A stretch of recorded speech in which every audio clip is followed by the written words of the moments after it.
Hey, what's going on, everybody? So today we're going to go over a starter Witch Doctor build, and it's been, probably 6 months or longer since I put out a starter guide. So I figured with the recent updates and with Season 2 starting in a week, it was a good time to put out a new video as a reference point. Mainly for new players, it's going to benefit them the most, but also even players that have been, playing the Witch Doctor and Diablo for a good while. The majority of these players will have been running, Jade or some kind of set bonus for a good bit, so it's always nice to brush up on how to play your class without set bonuses. And because you're going to be doing that for at least a couple days when the season first drops. Maybe you'll get really lucky and get all your Jade pieces really quickly, or you'll get a star medal really fast or something like that. But more than likely, it's going to be at least a few days that you'll be playing without 4-piece Zuni or 6-piece Jade. So to simulate what it's going to be like when Season 2 first drops, we're going to be running just rares and crafted legendaries in this video. The only exception to that is the Ring of Royal Grandeur, which you can target farm pretty easily now. In Torment 6, you have a 100% chance to drop a legendary out of a bounty bag, and I believe it's 50% chance on Torment 2. So within the first couple days, you should be able to get a Ring of Royal Grandeur. Maybe not one this good, but you'll be able to get one to get your set bonuses for the crafted sets. And then we're also going to be running just kind of mid-tier gems, because obviously you're not going to have the 280 main stat gems when the season first drops. And we're going to run just 50 Paragon points in each tree, core, offense, defense, utility, to simulate that as well. Let's take a look at the spec. It's really pretty standard, a spec that, we've been running a variation of for a very long time as Witch Doctors. The biggest strength of the Witch Doctor class before they get their set bonuses is Fetish Sycophants. This is just very strong, and with the addition of ancient weapons, it gets even better without your set bonuses and before you get your Mask of Jerem and your Tasker and Theos and things like that. So we're going to be running Reign of Toads to summon fetishes from the passive as quickly as possible, and it's going to be our main damage dealing ability.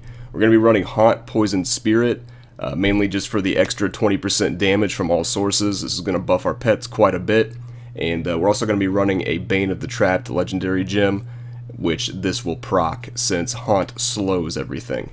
Piranha's Paranado to pull everything together, also gives us more damage, and it's very good in tandem with Plague of Toads to summon the fetishes very quick. Spirit Walk Jaunt gets us out of bad situations, especially early on when your gear isn't amazing and you don't have a ton of toughness, and also gives us movement speed. Fetish Army Legion of Daggers. We're going to be running this as a cooldown in the build. Now obviously, once you get a Star Metal Kukri or 4-piece Zuni, this is going to be much better, but even still, it's quite good as just a cooldown for elites and champions and bosses. Big Bad Voodoo Slam Dance, pretty self-explanatory one, just to buff our pets, mainly drop it against elites, champions, and bosses as well.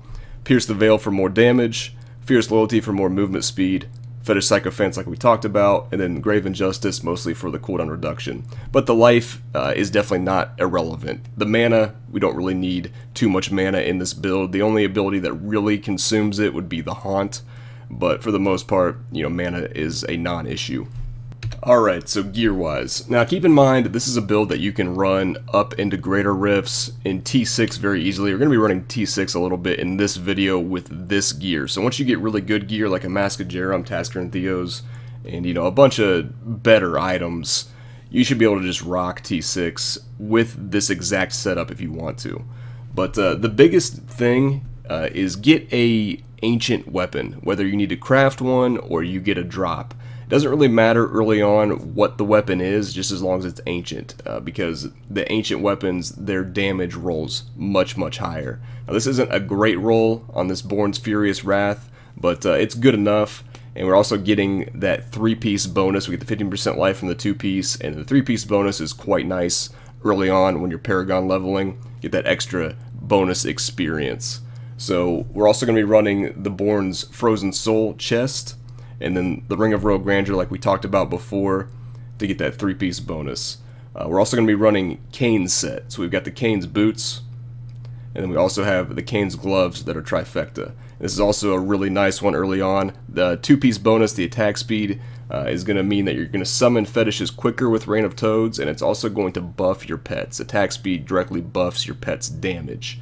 And then the 3-piece bonus is pretty nice also, you know, leveling up early on. You get Magic Find, and you get 50% increased bonus experience for that Paragon grinding.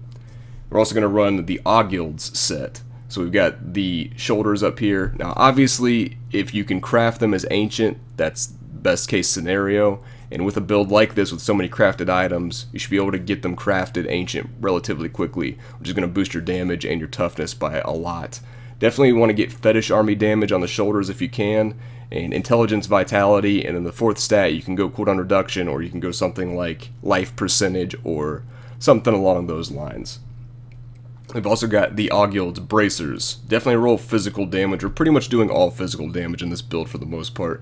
Even though Reign of Toads and Haunt are poison, these are really just here to A, summon fetishes, which deal physical damage from the passive, and buff those fetishes. So Legion of Daggers is physical, and Fetish Sycophants is also physical. So we got physical damage there. Intelligence and crit chance are definitely a must on this, and ideally you want to have vitality over the all resist on this piece, but that's not really that big of a deal there. So we're running a fleeting strap, which is a crafted legendary belt. Gives you attack speed, which again, like we talked about, buffs your pets, so it's pretty nice.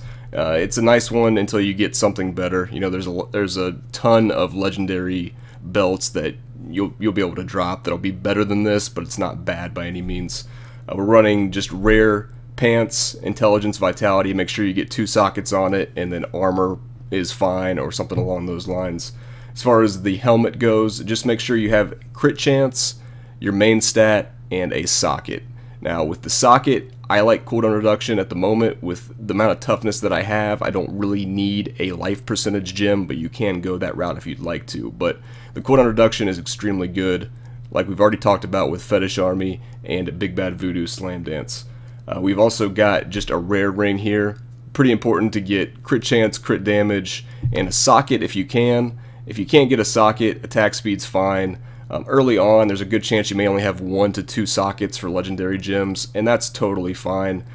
Just other damage stats can replace them. I mean, even a ring that has int, vitality, crit chance, and crit damage early on will be good enough. So we're also running just a rare mojo. Now, as soon as you possibly can, you want to get an ancient legendary mojo, because the damage on those also rolls much higher since it's ancient, just like the weapons. And really, you know, again with this build, any mojo is fine, just like any weapon is fine. Now obviously, a weapon that has some sort of legendary effect to it's going to be better, but the fact that it's ancient is the most important thing, and that's the same principle with the mojo there. Alright, lastly, the amulet. So it's got physical damage, which again buffs our fetishes, intelligence, crit damage, crit chance.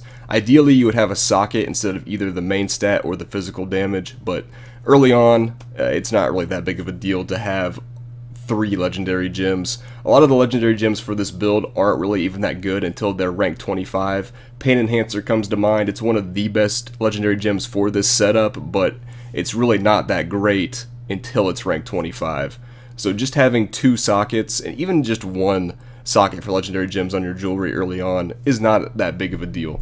So that brings us to the legendary gems we're running. We've got the Enforcer, increases pet damage of your pets, and this one isn't great when you're running a Mask of Jerem because it stacks additively with the percentage pet damage from the Mask of Jerem, but until you get that mask, it's very good.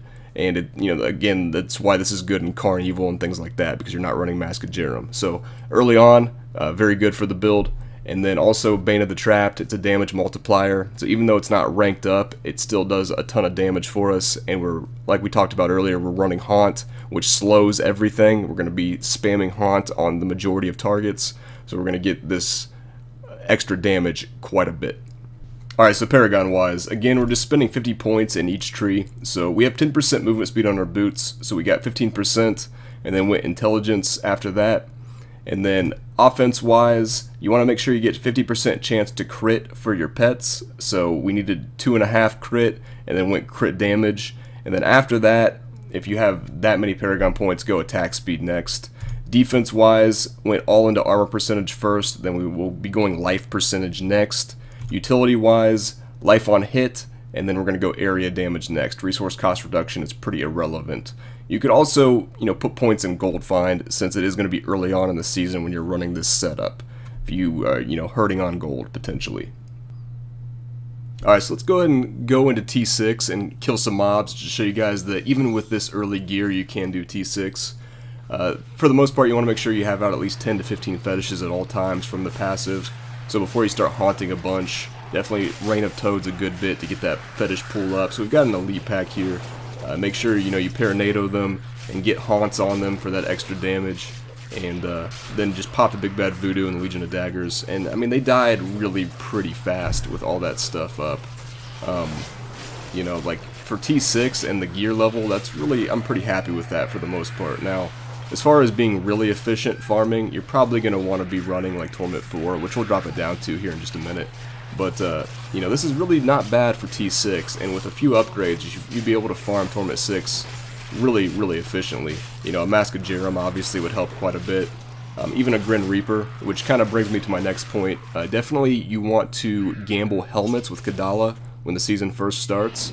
There's a lot of decent, just generic helmets that you can get, legendary ones, but also there's a ton of good voodoo masks. Grin Reaper is very common and will buff your damage. Mask of Jerem obviously would be a huge damage upgrade, and you can get some other build-enabling helmets like Quetzalcoatl and Carnival as well. So we'll go ahead and drop it down to Torment 4 now. Again, T6 really wasn't too bad, but for being very efficient with this current gear, I don't think you'd be running T6. T4, T5 makes a little bit more sense to me. So we got another champion pack here. We'll see how fast this dies on Torment 4. There's a few other things that you could definitely get early on, like a little bit better of an Ancient One-Hander would buff the damage quite a bit, and obviously an Ancient Mojo would be really, really good too.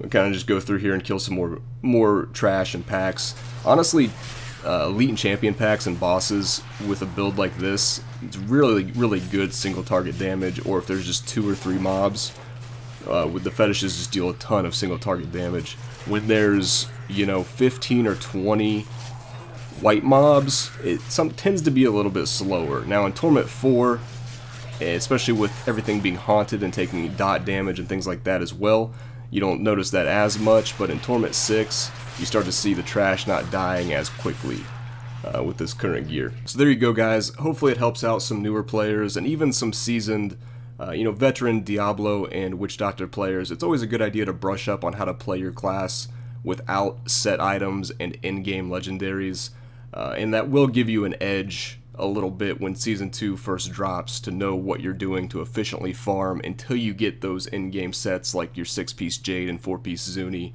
or a Star Metal Kukri, etc. So anyways, guys, as always, thank you very much for watching, and I will see you next time, and don't forget to like and subscribe.